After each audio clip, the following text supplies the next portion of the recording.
राज्यसभा चुनाव में समाजवादी पार्टी के तीसरे प्रत्याशी की हार के बाद अब अखिलेश यादव अपनी सियासी रणनीति बदलने पर मंथन कर रहे हैं। इसी को मद्देनजर रखते हुए आज सपा सुप्रीमो अखिलेश यादव ने पीडीए की मीटिंग बुलाई। बैठक के बाद अखिलेश ने मीडिया से बातचीत करते हुए भारतीय जनता पार्टी सरकार पर जमकर निशाना साधा। उन्होंने आगामी चुनाव को समुद्र मंथन से जोड़ते हुए कहा कि कभी समुद्र मंथन हुआ था, अब संविधान मंथन होगा। आने वाले समय में पीडीए बीजेपी का सफाया करेगा। इस दौरान उन्होंने योगी सरकार पर ही पेपर लीक का आरोप भी जड़ दिया। जरा आप भी देखिए सपा सुप्रीमो का ये आक्रामक अंदाज। जिस तरीके से भारतीय जनता पार्टी संविधान और लोकतंत्र की धज्जियां उड़ा रही है, जिस तरीके से कभी मंथन हुआ था, समुद्र मंथन, उसी तरीके से 2024 में संविधान मंथन होने जा रहा है। लड़ाई उनके बीच में है।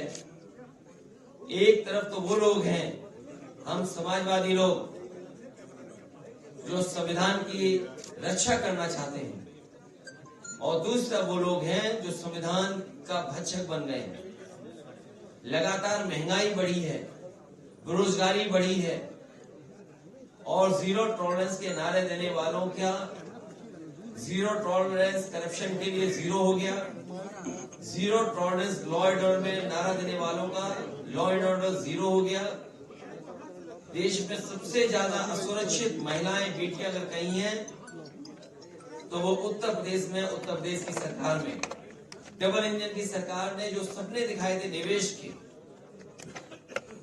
कि डिफेंस एक्सपो में इतना निवेश आएगा,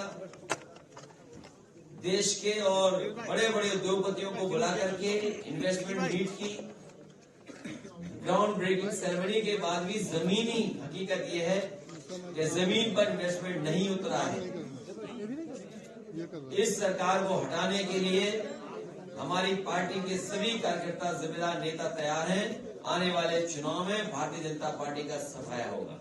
अखिलेश के इस अंदाज को देखते हुए ऐसा प्रतीत होता है मानो इस बार आम चुनाव में वो पीडीए को लेकर अपनी रणनीति में बदलाव कर भारतीय जनता पार्टी को कड़ी चुनौती देने वाले हैं। खैर, उस बदली हुई रणनीति का फायदा समाजवादी पार्टी को मिलता है या नहीं, ये तो आने वाले दिनों में चुनावी नतीजे ही बताएंगे। लेकिन सियासी गलियारों में चर्चा इसी बात की हो रही है कि समाजवादी पार्टी को पीडीए के लिए और ज्यादा आक्रामक रणनीति बनानी होगी, ताकि सपा अपने पिछड़ों, दलितों और अल्पसंख्यकों के बीच यह संदेश दे सके कि उनका साथ किसने छोड़ दिया है। भारत समाचार के डिजिटल डेस्क से विश्वेश तिवारी।